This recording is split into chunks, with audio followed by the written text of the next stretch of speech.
Hey guys, I'm Stephan Kessling. This animal here is Mike McCastle. Mike set the world record for pull-ups 4 years ago. It was 5,804 pull-ups. That's right. While wearing a 30-pound vest. So my question to Mike, on behalf of anyone watching, is, Mike, supposing I'm just a recreational guy, I'd like to stay fit, but I don't do as many pull-ups as I can. I'm not trying to set a world record, but I would like to do more. What progression would you advocate for doing more pull-ups? Right, so first, if you can do some pull-ups, obviously you want to establish a baseline in how many pull-ups you can do. And once you establish the baseline, you're looking to improve and add more to your max pull-up repetitions. I suggest, depending on where you're at, if you can do less than 5 pull-ups, I would work on the muscle groups that are most responsible for the pulling motion. So a lot of scapular retraction work, a lot of pulling up from the ground up, and working your way up to full body weight pull-ups. Why don't I jump behind the camera and you show us some of these exercises Absolutely. that people can do? Sure.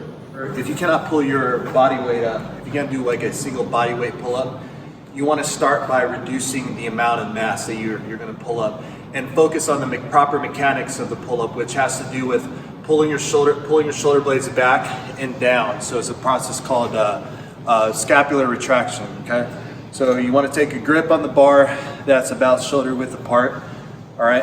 And then you want to bend your knees slightly, and you want to position your body under the bar. So I'm already retracting through the shoulder blades, and I'm already beginning that pull down, okay?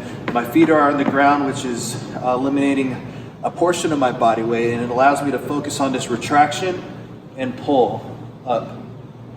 Then release, retract, pull, up. All right, my abs are engaged throughout this entire process. My belly button is slightly turned towards my sternum, pulling my ribs down towards my hips at the same time. So I'm retracting, abs engaged, pull, and back down. Once you become good and you're able to do, say, 10 to 15 repetitions with good form here, you can progress to single leg, which will add a little bit slightly more body weight, pull up, and back down. Retract, pull, and back down. And I'm actually retracting and driving my elbows down towards my back pocket. Okay? When you pull the shoulder blades back, it's not only good for good shoulder health, but you're engaging the larger muscles of the back and lats, and you're really allowing them to do what they're supposed to do, which is pull. When you're doing the pulls, is allowing you to engage and pull down. If you don't do that, what'll happen is you rely too heavily on like the biceps when you're hanging here. As the shoulders begin to internally rotate, you put more strain on the bicep that way. When you retract, when you externally rotate and pull down, you're allowing the larger muscles of the back to do a lot of the work. Once you've mastered the initial progression, you can move on to the bar, right? And again, taking the same concept of that scapular retraction, we now want to apply it from a hanging pull-up, but you want to do like a negative. So you can take a stool or a bench to step up on here. I'm just going to pull myself up and go down, but what you can do is you can take a bench or a box, and I'll actually face this way so you can see the retraction, and start from the top down. Start at the top of the pole and lower yourself down. Release. Step back on. Start at the top of the pole, retract. Release.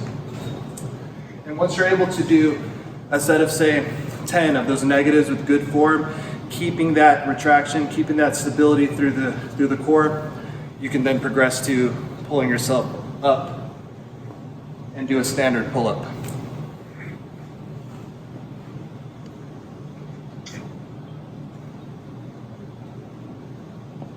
Again, belly button toward the sternum, that nice hollow body position. Retract, pull, and down. retract. Down.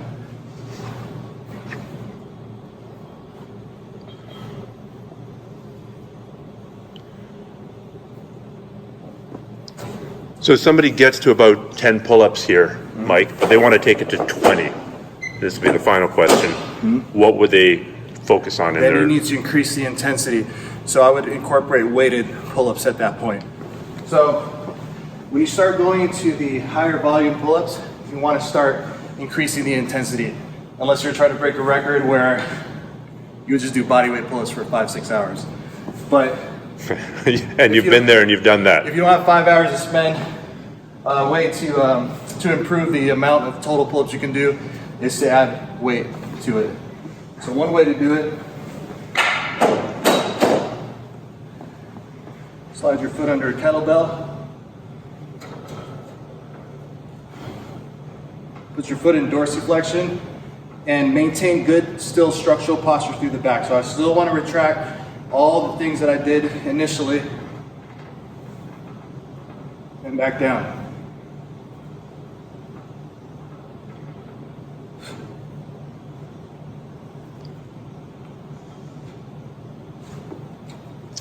How often should people be training pull-ups if they want to get better at pull-ups? Is it something you do every day? I mean, you're setting world records, but for the normal human being. For the normal human, I mean, I'm a normal human being, but 3 times a week would be good to start. Again, you have to kind of listen to what your body's telling you. If you do, 5 sets, 10 pull-ups, if you set the goals, I'm going to do 20 pull-ups today, the next day you feel wrecked from that, maybe take a few days off and recover from that set and do more. Thanks so much for sharing that, Mike. I'm sure that'll help a lot of people. If people want to follow you or to find out more about you, or especially the really cool stuff that you're doing to raise awareness for some very important issues, what should they do? You can follow me on Instagram at Mike McCastle or www.12laborsproject.com. And that's the work that you're doing to raise awareness for veteran suicide and for things like Parkinson's disease. Yes. Awesome. Thanks so much. Thank you.